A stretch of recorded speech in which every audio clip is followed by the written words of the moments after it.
Hello, welcome back. It's Marjorie from the Red Resistance Podcast, and we are here to talk about episode 8, Exodus from The Handmaid's Tale. And I really just want to get into this episode scene by scene because I feel like the scene says everything I need to say about this episode. That's why I love the monologues being back, because it really does just kind of sum up exactly where we're going with this episode and focus my brain into what we're about to see. And as much as I missed the monologues before, it did make sense that they went away because they weren't needed from a storytelling perspective. Of we were getting the monologues before because June wasn't in a place where she could say anything that she was thinking. When she got back into Canada, the monologues kind of fell off as soon as she got rid of the handmaid clothes. And so I love that the monologues come back once she's in Gilead putting these clothes back on. The monologue in this episode is really one step further from the iconic line in the book that the show has already used about they should have never given us uniforms if they didn't want us to become an army. And I feel like this monologue just takes that statement and that idea one step further and really ties it back into this clothing that they're wearing. So June starts out talking about the color red and how it was made to make them look like they were dipped in blood. And she starts comparing before Gilead and after Gilead and their perspectives on fashion and how the consumerism and the need to express oneself through clothes and to never have enough of it. You have closets full of them, and you took on jobs to buy more, and this fast fashion caused this ecological collapse.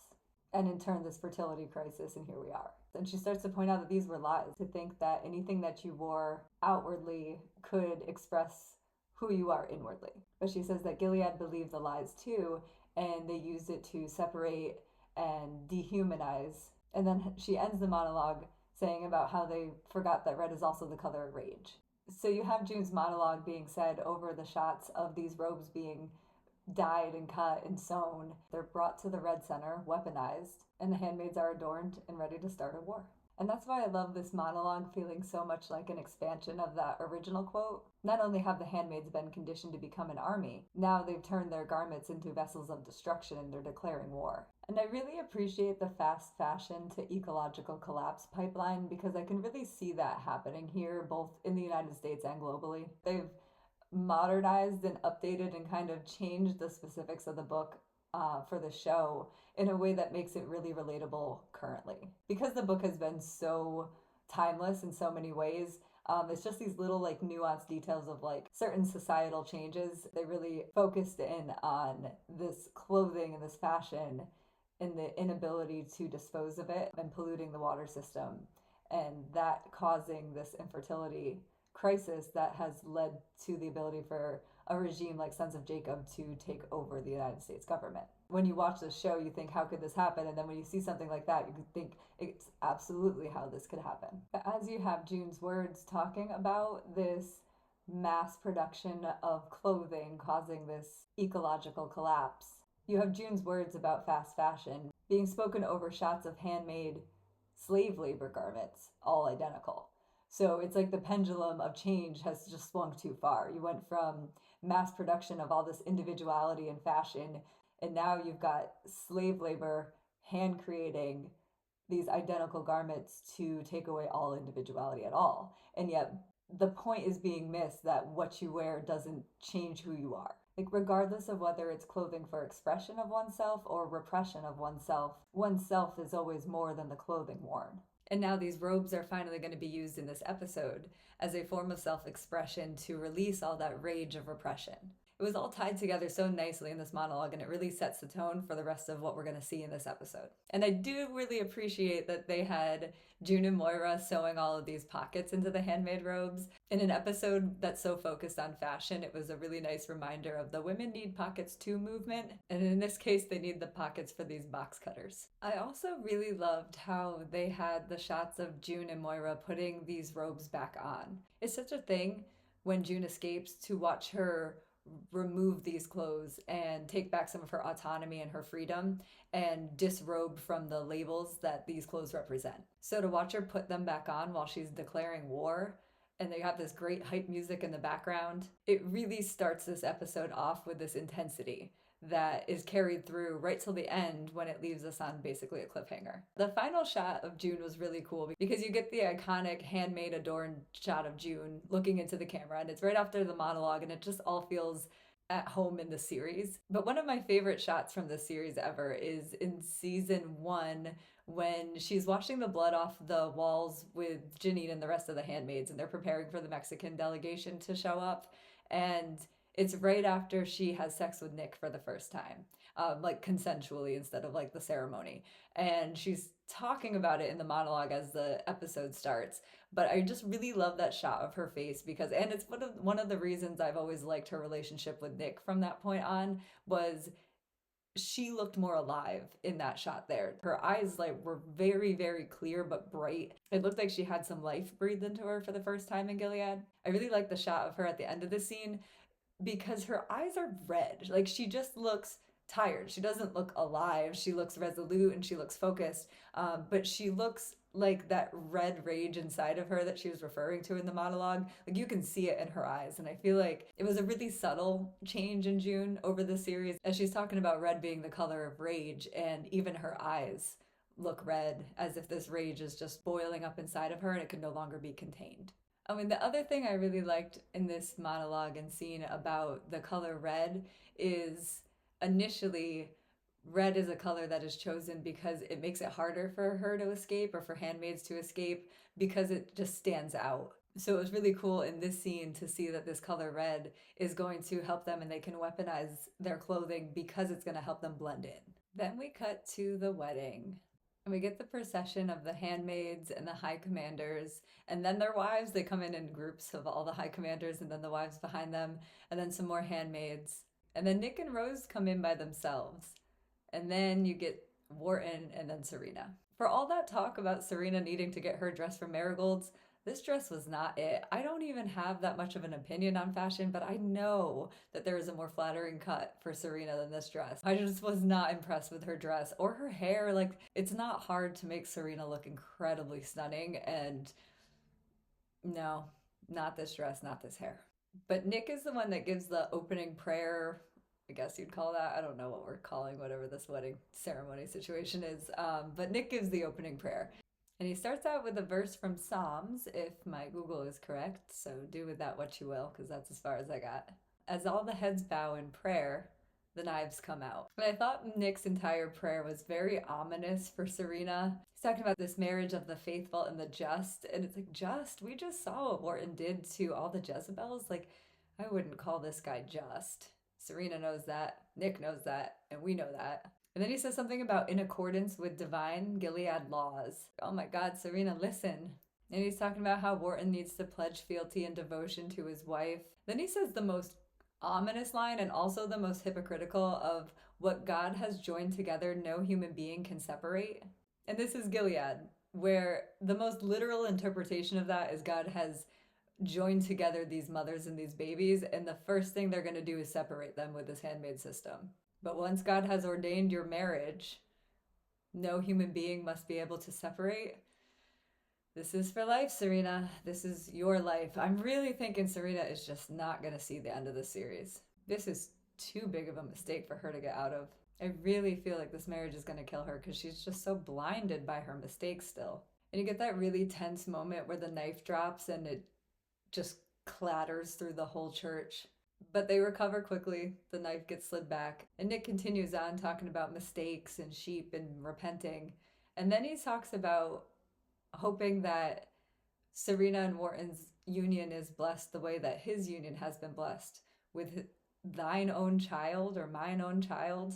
And this whole prayer with Nick was really interesting because we just haven't seen Nick have to take on this kind of commander role, where he's praying. Like the way it was jarring and surprising and then not surprising to watch Naomi falter with her prayers.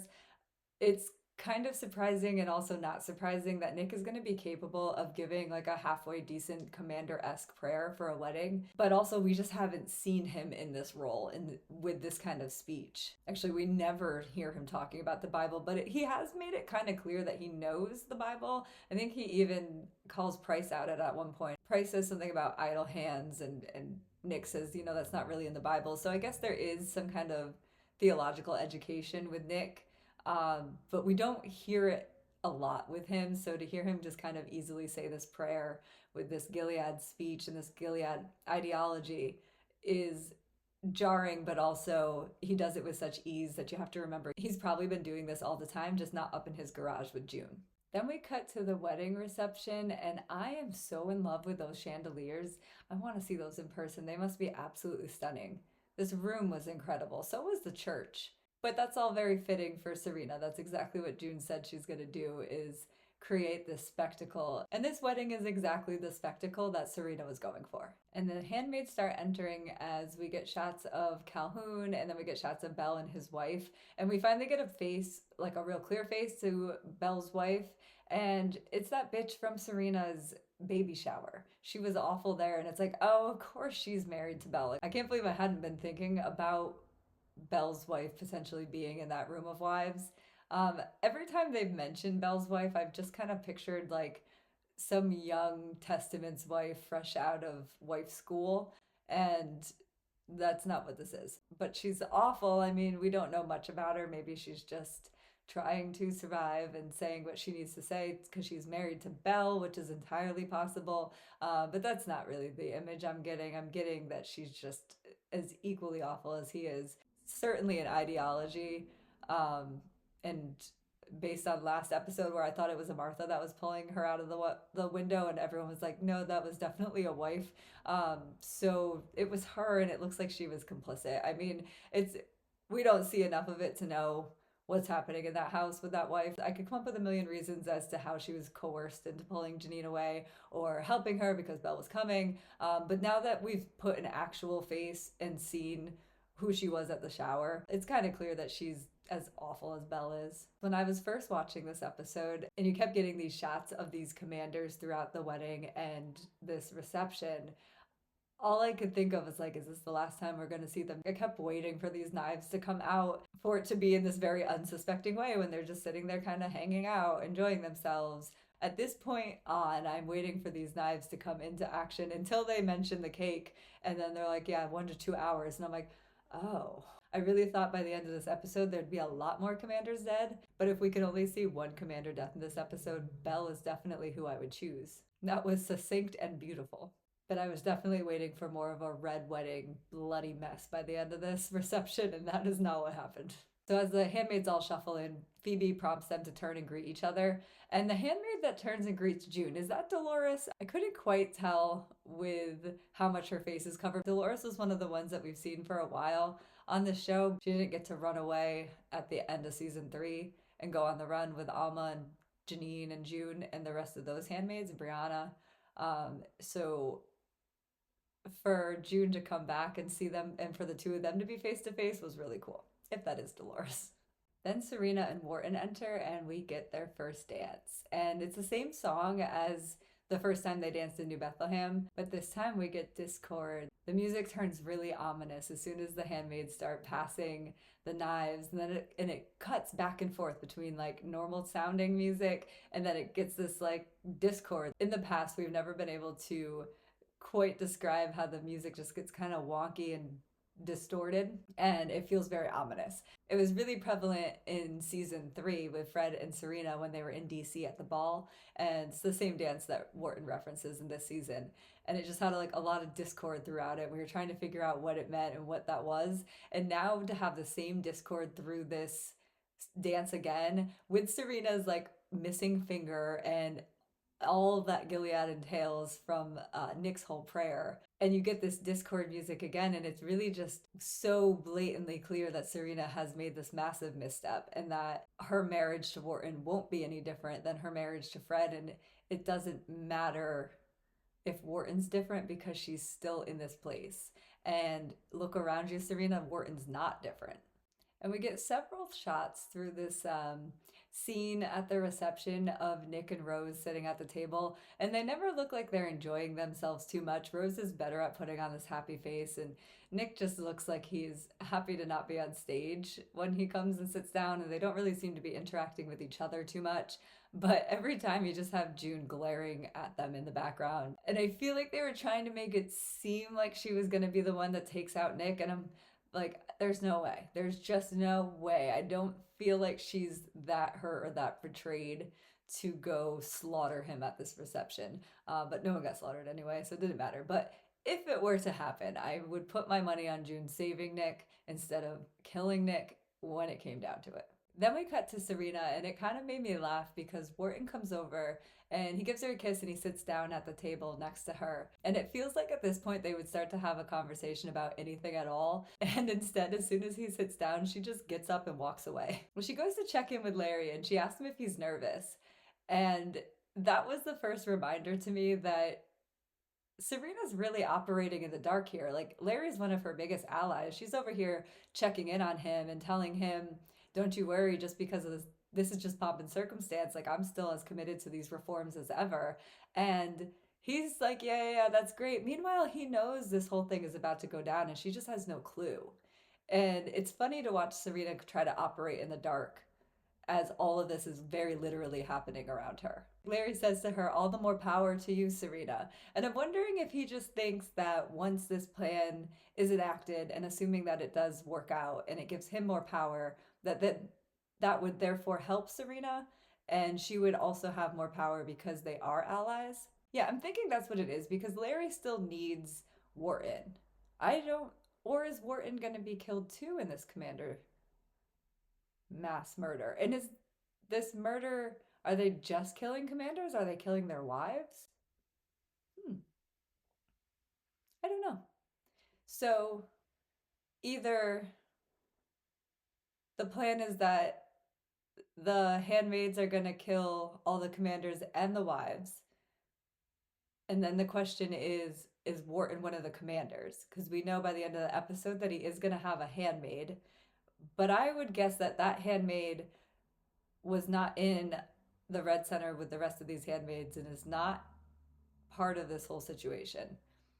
So therefore, Wharton would be spared, and therefore Serena would also be spared regardless of whether or not the wives are going to be targets. So then if everything works out, what Larry's saying would theoretically be true because Serena would have more power. She'd have this very powerful marriage and this alliance with Larry, who's the most powerful commander in Boston, assuming Wharton goes back to DC. And then he'd have an ally there. So I'm guessing that's what Larry means when he says to Serena, more power to you. But it was kind of just funny to watch her talking to him, the person that she's really kind of most close to in terms of strategy. And like at the end of this episode, I'm guessing she's going to go to Larry's house.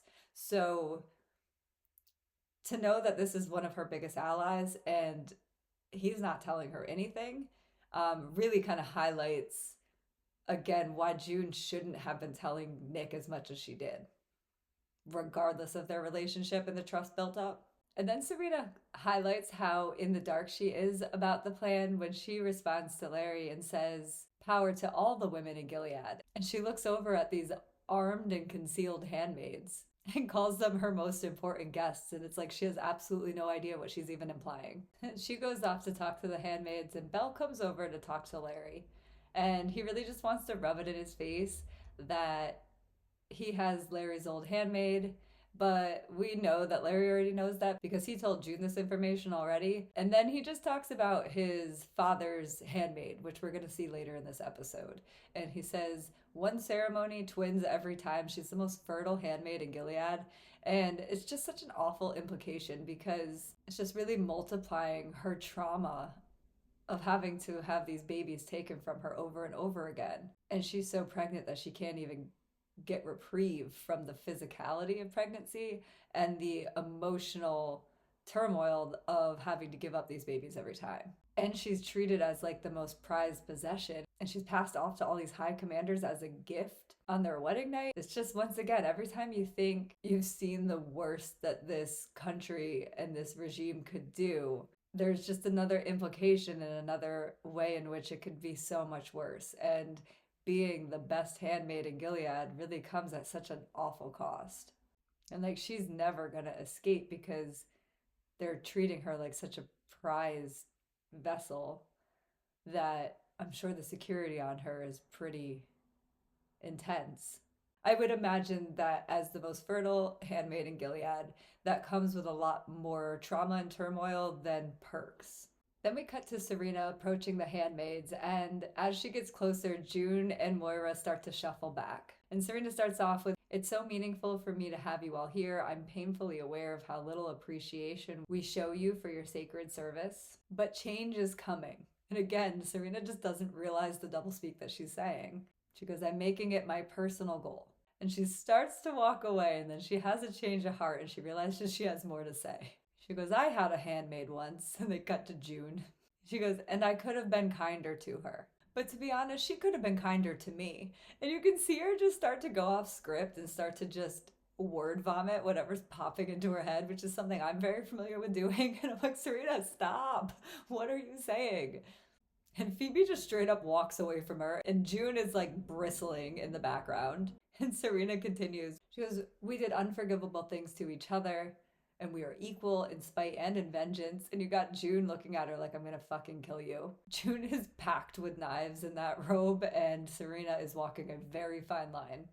Serena says, I count her as a friend, and I do believe my former handmaid forgives me. And June almost can't contain herself because we already know that June has flat out told Serena in episode 1 that she can't forgive her. She wishes she could, and she can't. But I think that June showing up at Serena's place really kind of sealed the deal for Serena, that they're now friends. Like, because she feels like June has sought her out for help when she had nowhere else to go, that they are forever bonded in a way in which all is forgiven and they can move on. And Serena's just never going to understand the amount of trauma that she's put on June that can't be justified even within any Gilead context. That was another thing I was wondering about too. The aftermath of Serena and her hearing about everything that went down with Jezebel's, because I'm wondering if she put together that June was there for May Day and this plan that Nick was then privy to and told Wharton about, or if she was able to piece any of that together, or she was too focused on her impending nuptials and her reforms and everything Serena-centric, if she was too busy focused on herself to notice the information that was kind of laid out at her feet. Through this episode, we're given no indication that she was tipped off that June was lying to her about her reasons for being back in Gilead after Serena found out the truth about Wharton and Jezebel's and Nick. So I'm just curious if she was able to piece it together. It feels like from this episode she wasn't. So Phoebe comes back with Rita, and I thought that was really smart that when Serena showed up and she started to go on, Phoebe had just kind of turned around and walked away, and it was so that Rita can now go pull Serena away from these handmaids and away from June and Moira. So Serena's talking about her reforms, and she asked Rita to speak on how she was able to find forgiveness and move on. And Rita has such a clever thing to say. She says, well, you set a goal and then you work towards it. Keep your eye on the prize, ladies. And I think that it's those words that finally get June to kind of stand down a little bit, because she really is on the edge of losing her self-control as she listens to Serena. Because Serena has that ability, with June and just with the audience. Like, listening to Serena made me very frustrated to hear her speaking about her experiences with June in this way. Given everything that Serena has gone through with the Wheelers and every conversation that she's had with June, it feels like she does start to understand and take steps forward. Like, we see these reforms, but then at the heart of it is always what she's saying to these handmaids here, where she's just truly incapable of any real accountability without instantly justifying her actions because she was shut out of a power system that she had fought for. So it's just so unfair for her to blame the system and blame Gilead and blame her being upset on why she was so cruel to this handmaid and to other handmaids in her household, or at least one other one. She can't just take any kind of accountability and offer up any apology for her treatment of these handmaids without justifying it, or without saying that they're equal and that they did bad things to each other.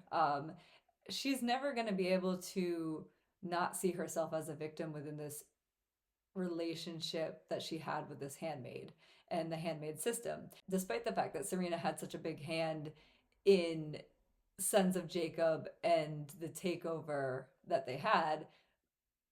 Once she was shut out, she was just mad that she was shut out and used that to justify her actions. It's still not any kind of accountability for the ideology that she had of putting these men in charge to begin with. Rita gets June to kind of calm down, and she gets Serena to step away, and she tells her, "We need you, it's time." And they unveil this giant red cake. So that's when June tells Moira it's going to take 1 to 2 hours, and then they'll go to sleep. And I'm like, oh, so this is not even happening at this wedding. They're going to eat this cake and go home. And then the episode's going to end, and we're going to have to wait till episode 9. Then we cut to a scene of everybody eating cake except for the handmaids and Rita. First, you see Nick and Rose, and that's the first time I'm like, oh, Nick is going to be part of this plan too. But then I'm thinking Nick's absolutely not going to be part of this plan, because it seems like it's the handmaids that are assigned to these households with commanders that they're going to kill. And potentially the wives too. I don't know. So at that point, I'm watching Nick and Rose eat this cake, and I'm like, well, I guess they're just going to go home and sleep. But Rose is pregnant. I'm wondering if whatever's in this cake is going to affect her pregnancy at all. Then you get a shot of Larry pushing Naomi to eat more. He tells her she eats like a bird, and go ahead, have some more. And I'm wondering, why does he want Naomi to go to sleep? Because what's Larry doing with this whole plan? I mean, I'm assuming he's just going to go home and wait it out.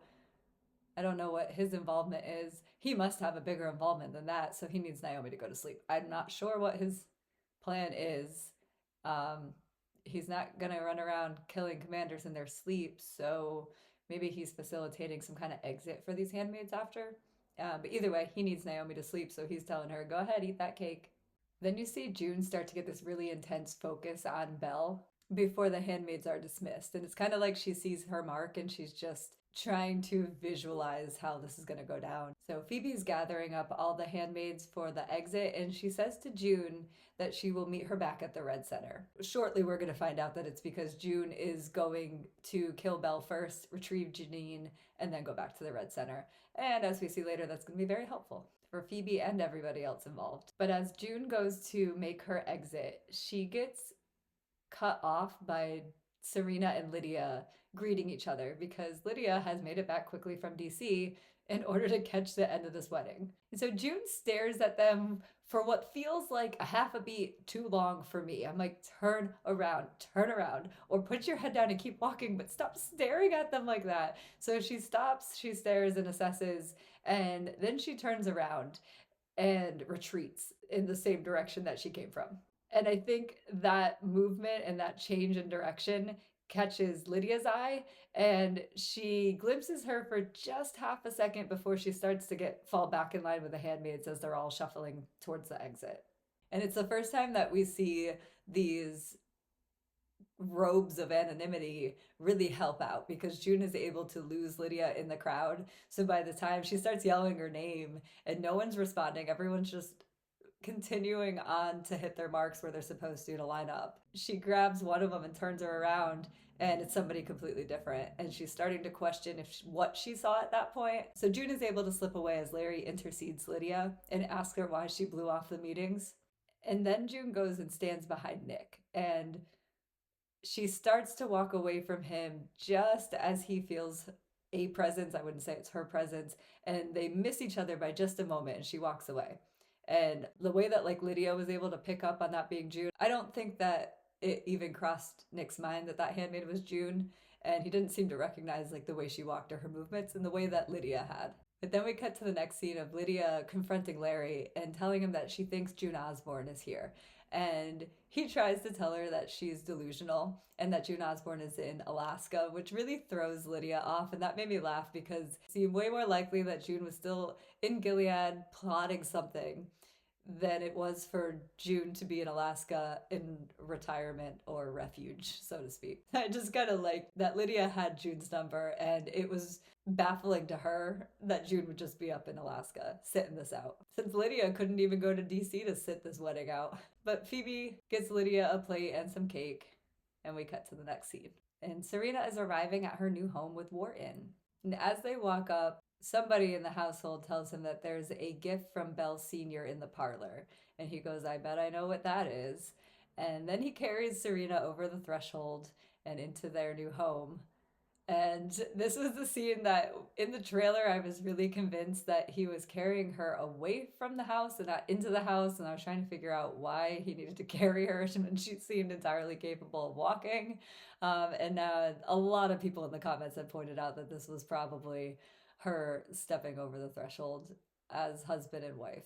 And under his protection and under his rule, as she's about to find out. And so they get like one really happy, blissful moment, and that's like the end of their blissful marriage, because she takes in the household and she's got this like joy in her face as the music turns and her face falls, and we see her reaction to the handmaid before we actually see Christina in the parlor. Then as the camera cuts and you see that there's a handmaid there, and it's kind of like, well, what did you expect, Serena? And she says what she expects pretty instantly when she confronts Wharton, and she goes, but I'm fertile. And he goes, yes, of course you are, but you're only one person. And we have to fulfill our duty to God and have as many children as possible. So obviously we need this best handmaid in America. Sorry, Gilead. That was a slip of the tongue. We need the best handmaid in the country to come and give us twins and have as many kids as possible. Serena, good luck with your reforms. You're going to have a handmaid in your house and you're going to literally take her child. And like, again, I just don't see that Serena wants to be raising a household of children and managing a household. But Wharton is pointing out to her in the scene that that's her role as Mrs. Wharton. This is your domain, this house. Don't try to leave. That was creepy when the guardian tries to stop her. He does. He effectively stops her. All Wharton has to do is make a motion with his hand, and Serena's locked in the house. And Serena put of Gabriel, or who we find out is Christina, in a really, really tough spot, because like I was saying before, this handmaid must be in like the most upper echelon Gilead houses. And I imagine, just like with Fred, there's a lot of rule breaking in various circumstances with various commanders, but there's also a really clear line of how one misstep could get you killed, it could get you punished. You're dealing with the most true believers of true believers, and like Wharton can't even see how this is anything other than God's wish to get this girl pregnant as many times as possible, so as many Gilead commanders as possible can be raising her children, because that's her duty to this country. Like Wharton is a true believer in as much of a sense as Price or Lydia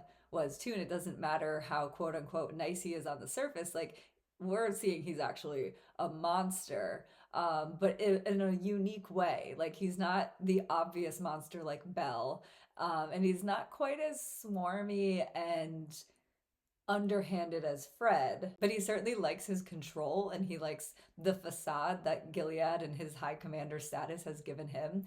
And he likes to look like this pious man who's just doing God's work while he benefits from all of it. But Serena wants to know her real name, and at first she says it's of Gabriel, and Serena kind of doubles down and says, no, I want to, that's not your name, I want your real name. And so she says it's Christina, and Serena tells her to run from this house and never come back. And it's like, Serena, that's not advice this girl can take. Where do you want her to run to? The Red Center? She's gonna get her ass dragged back here in 3 seconds.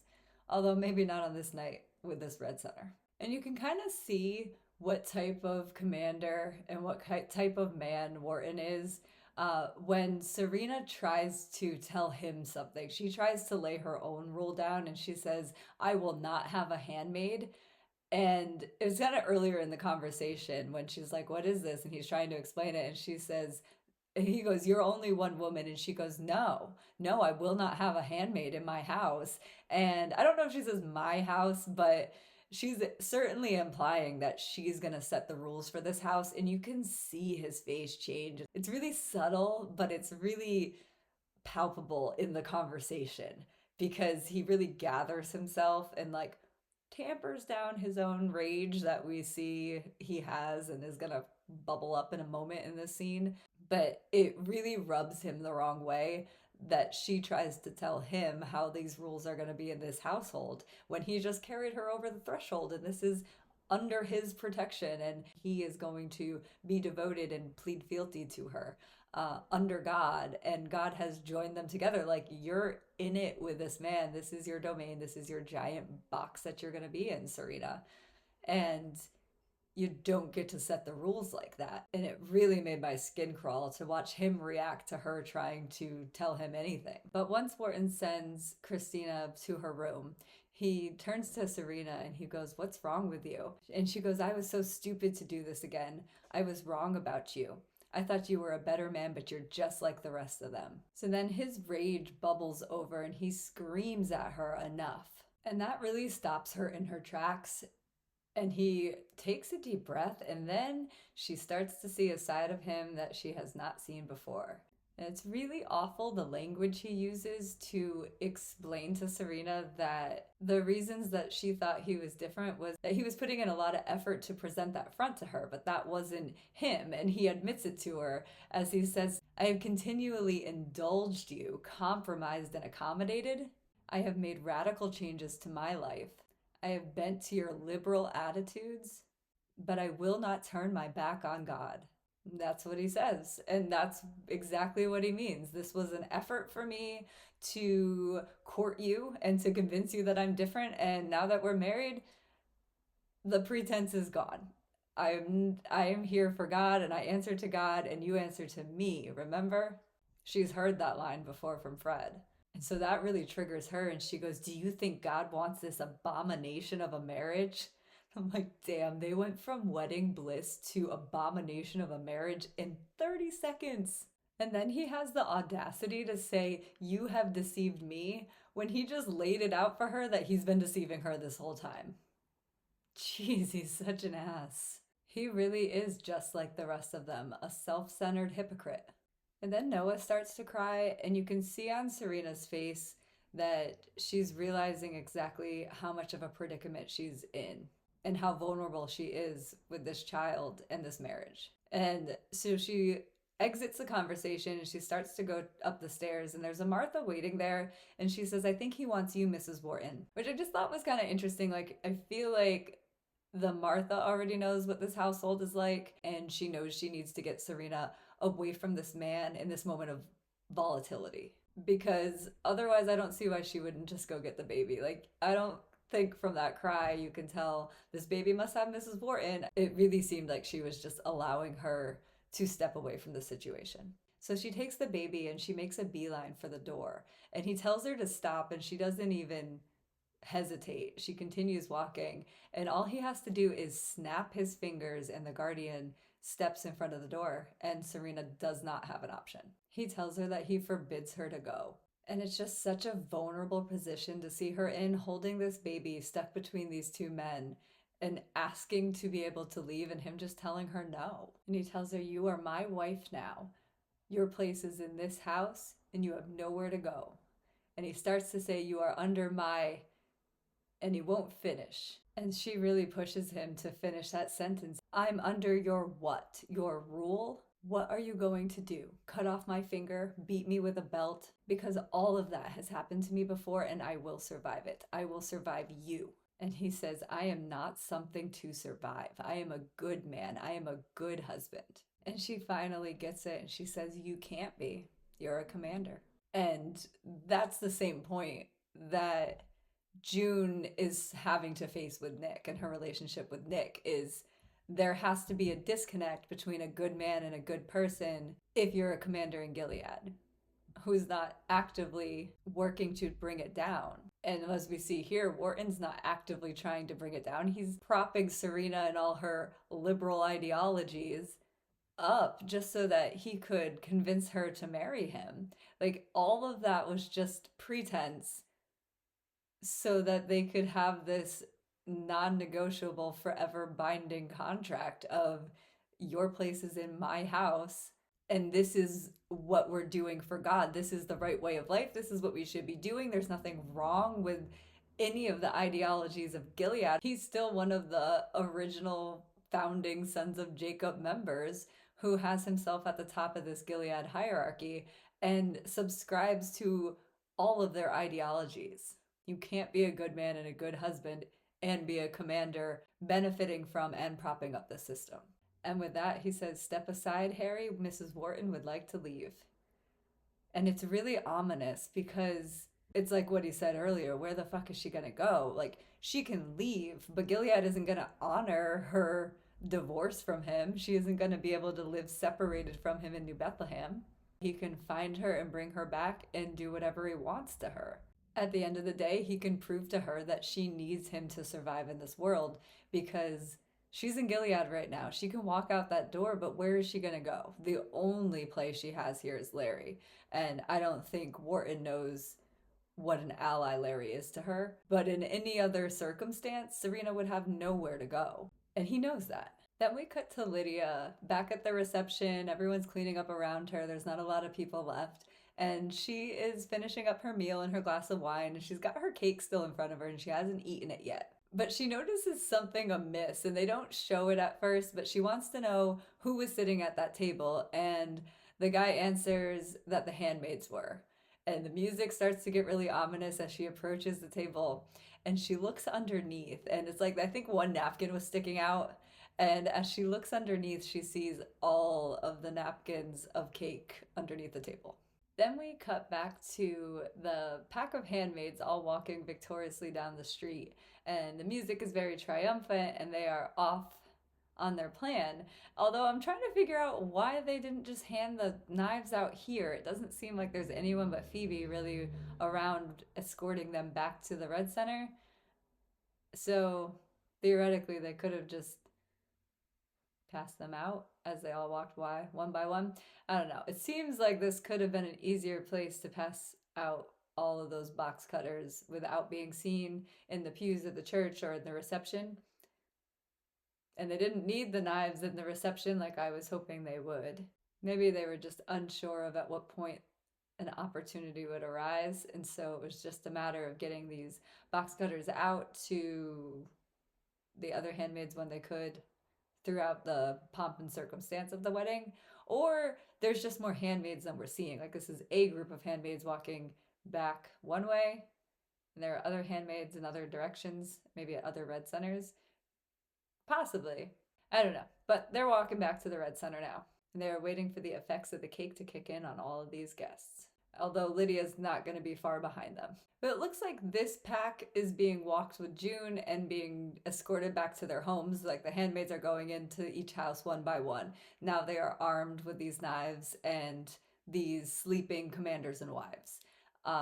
And June is going to take herself to Belle's house, and then June specifically is going to meet back at the Red Center. Or are they all meeting back at the Red Center by the time we see Lydia there?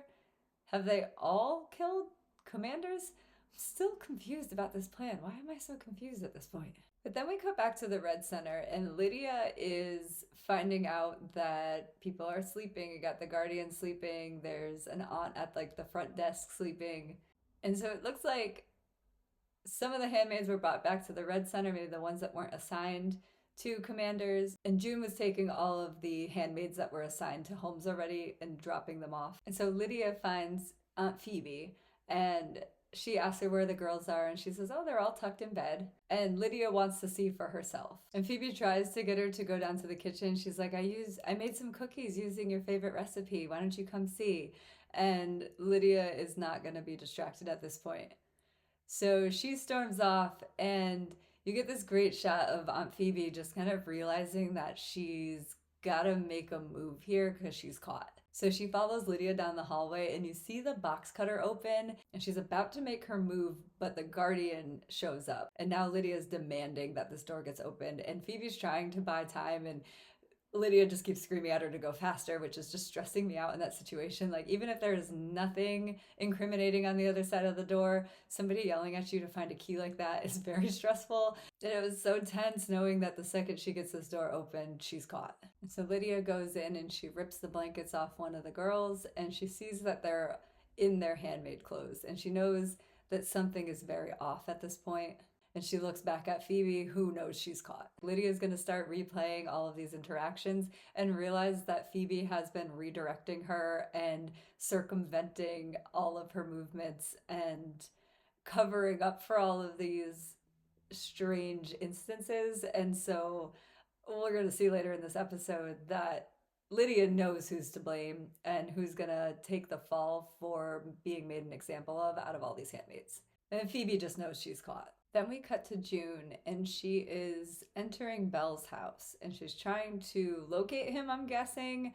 The house is very quiet. There's no one around. She's moving very slowly, like she's trying to figure out if he's in his room, if he's in his office. My first thought was like, he's not going to go back home after that wedding. He's going to go to Jezebel's. And I'm like, oh no, Jezebel's doesn't exist. She hears the phone ring, and she finds him in his study, mostly passed out, but he does end up waking up and answering the phone as she's standing behind him. And I'm dying to know what that call was about, and if it had anything, if Lydia had already sounded an alarm, or if this was just some kind of other important business. But it sounded like it was kind of urgent. It is late. It's right after this wedding. Whatever they're calling him to tell him about seems like it's important. I think June is assessing from behind him that that cake is kicking in.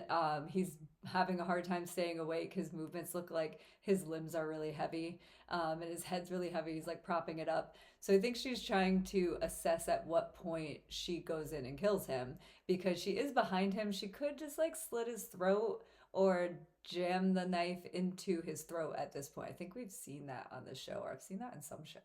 I don't know. It could happen. That's it. He's very vulnerable for an attack from behind while she's got this knife. But I think she's assessing that she doesn't need to have a surprise attack.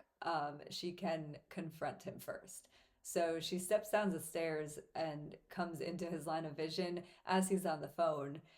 And as soon as he sees her, he recognizes her and he says, June Osborne. And then all she says is, nice to meet you. And you hear the blade slide out, and then she just stabs him in the eye. And I really like the symbolism of some retribution for Janine by taking him out in that way, as opposed to stabbing him in the jugular from behind. And it's such a June move for her to want her face to be the last thing that he sees, and for him to know that it was her that took him out. Like, that name recognition was enough. She doesn't need to say anything more, and she kills him. And she watches him slowly die on the ground and takes his seat and then drinks his drink. You can just feel all of that tension leave her body and all of that anxiety of like, it's done. I'm sure she had been steeling herself and preparing herself for this moment throughout this day, and standing behind him knowing you have to make your move and you have to make it so precisely. She just takes a swig of that drink, and then I could feel the relief in that sigh as she kind of just lets it all wash over her. And then Janine comes up behind her and she says her name. They both say hi, and Janine says thanks. And it's just such a quiet moment, and it's really all that needs to be said between them. And then we cut to Lydia, full of fury and fire and vengeance, and nothing quiet about it. She's calling on the god of vengeance to appear and bring justice to the proud. And she's in true Lydia fashion and really outraged. It's like she can fall back into what she knows how to do so comfortably. Like this, we haven't seen this side of Lydia really all season. She's been trying to get her footing and figure out what her next steps are and where she falls in the grand scheme of this regime, now that she's understanding a fuller picture of it. And all that has gone out the window now that she's found out they are plotting something behind her back. She feels strongly that June Osborne is around. And this fire and fury and vengeance Lydia of I'm going to punish you and make an example out of you and teach you a lesson has come roaring back. So it's kind of interesting. Like, we're going to see Lydia flip by the end of the scene, but realizing that she's being undermined through this situation has really just triggered her into a Lydia that we've seen many times before. So she continues on about, he who made the ears shall he not hear, and he who made the eyes shall he not see. And she wants some retribution and some vengeance, and she thinks that in God's name she needs somebody punished for this. And she points to Aunt Phoebe, and all the girls start to react. And so Peter's standing behind her, and he's got a gun to her head, and he's just waiting for Lydia's okay to take her out. But Moira steps in, and she says, Aunt Lydia, get the fuck away from her. And she stands up, and Lydia turns around slowly, and you can just see how confused she is.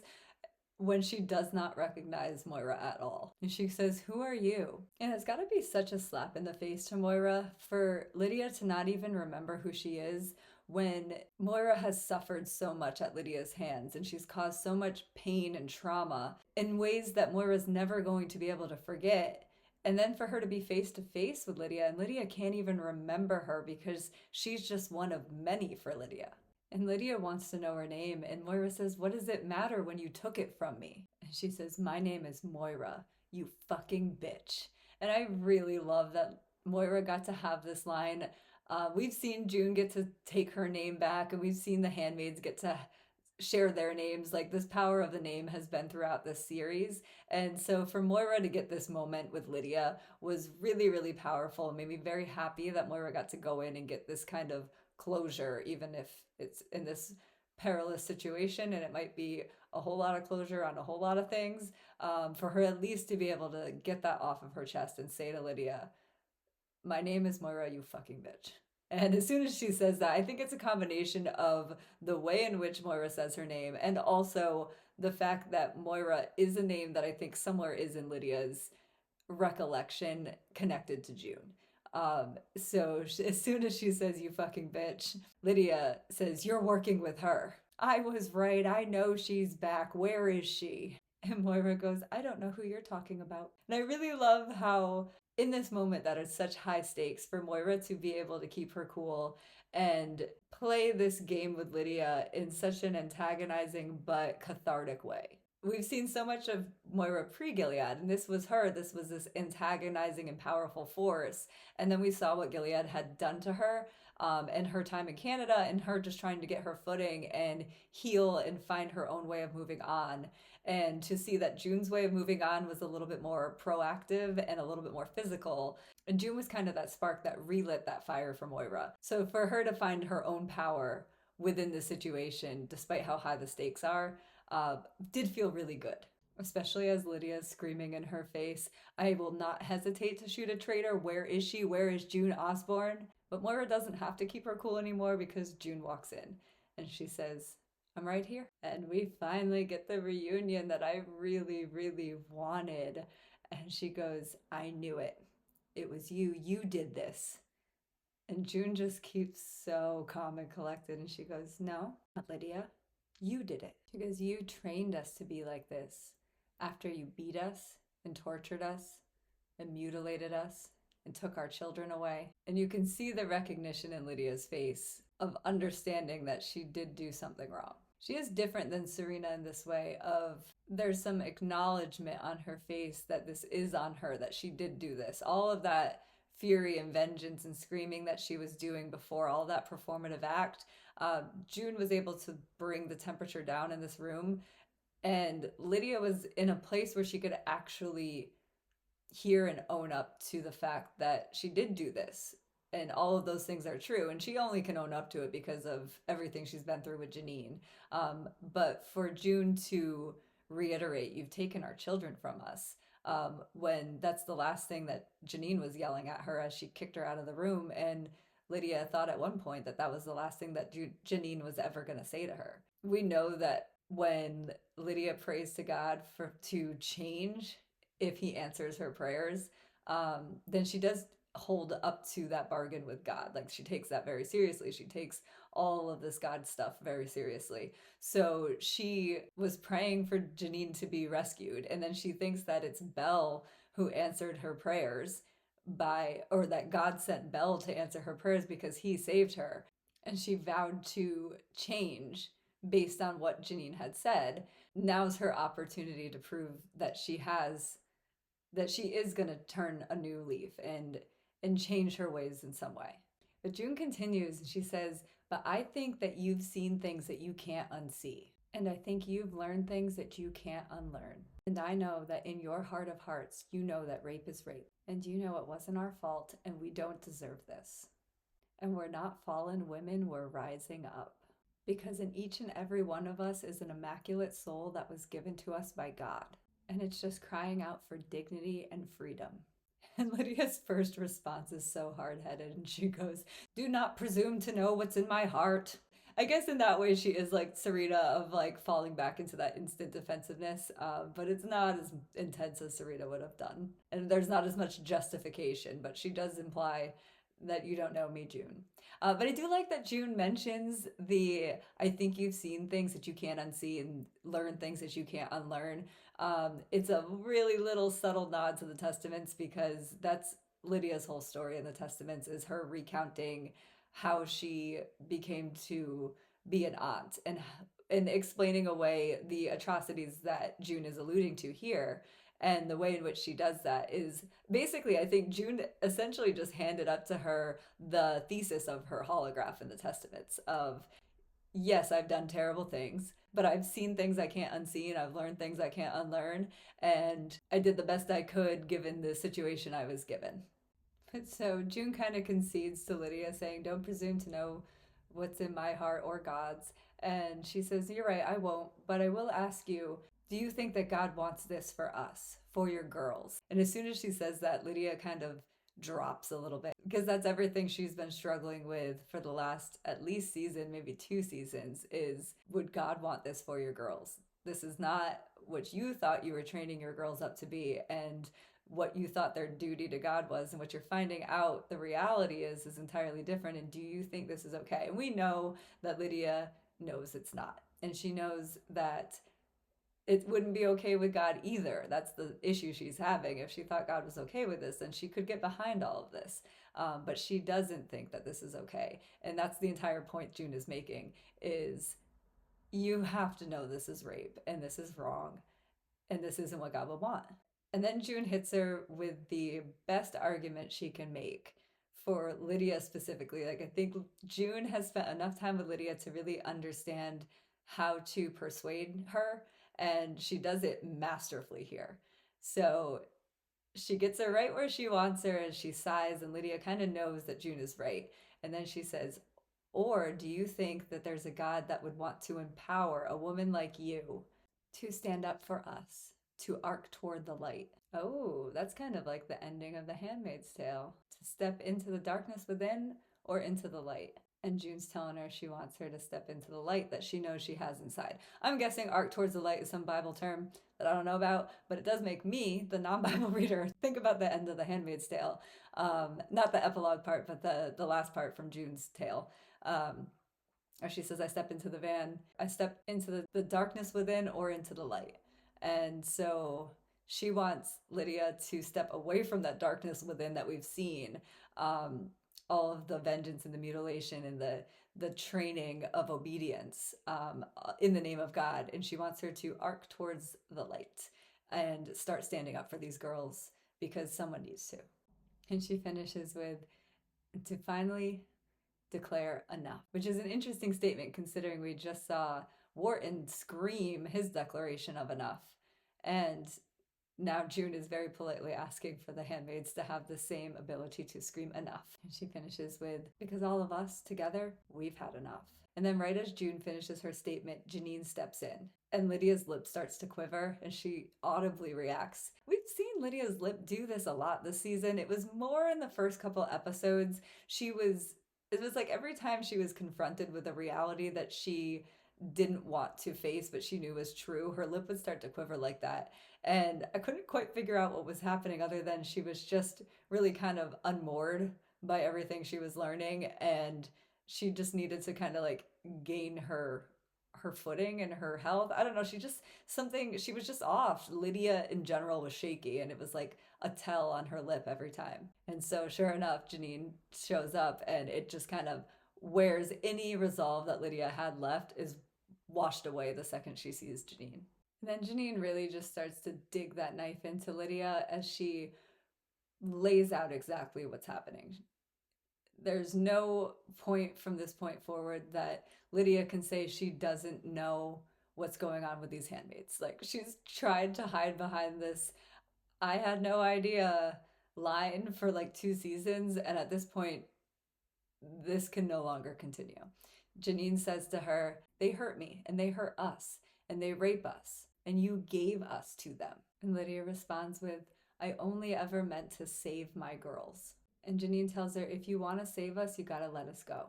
And Lydia's lip starts to quiver some more, and she looks around and she starts to take in everything that she's been told. And she goes to Peter, the guardian, and she pushes his arm down to lower the gun. And I'm wondering a couple things here. First of all, if she had said no, I feel like there was a good chance that all those trained handmaids could participate themselves out of that situation. Not all of them. The guardian has a gun, so some of them would certainly die. I think they could overpower the guardian and Lydia in this group if they had to, theoretically. But they didn't have to, because Lydia is going to let them go willingly. Although I get that in this situation at the Red Center, Lydia would have command over this guardian. But I'm curious how that will play out in the next 2 episodes, because he's just been privy to a whole lot of information, and I'm assuming there's some man commander that he answers to. Maybe it's even Nick. Well, I guess Nick's over in New Bethlehem now, so probably not this guardian eye guy. But whoever this guy has to answer to, it's got to be someone that outranks Lydia. And I just feel like he must know that everything he just heard was not Gilead sanctioned. So I'm not sure what's going to happen with this guardian. But for now, the handmaids can leave. Then my favorite song starts to play. We hear this song throughout the series at really, really pivotal, high emotional points. And so every time I hear this, I'm already like conditioned to feel like this is a big moment. But this is a perfect use of this song because it is a big moment. And Lydia goes to Janine and she hugs her and she apologizes. And as she's doing that, Moira realizes this is their chance to get everyone out before Lydia has any time to reconsider. So all the handmaids start shuffling out. Janine leaves, and you get one final shot of Lydia and June. And June kind of gives her this like nod of thanks. And they have this one moment looking face to face. And I must say, out of everything in this scene, and it was a pretty high stakes emotional scene in general, and through an episode of tension, it was that nod from June to Lydia that really got me. I think it's this music. This music just like instantly makes me tear up. But it was that moment and just thinking of the implications of how the Testaments ends and just the little passing of baton of resistance and small steps of progress that'll eventually bring down this regime, although not in the next 2 episodes. So I don't know where we're going to go and how this is going to end exactly. Have some guesses, but that's going to come later.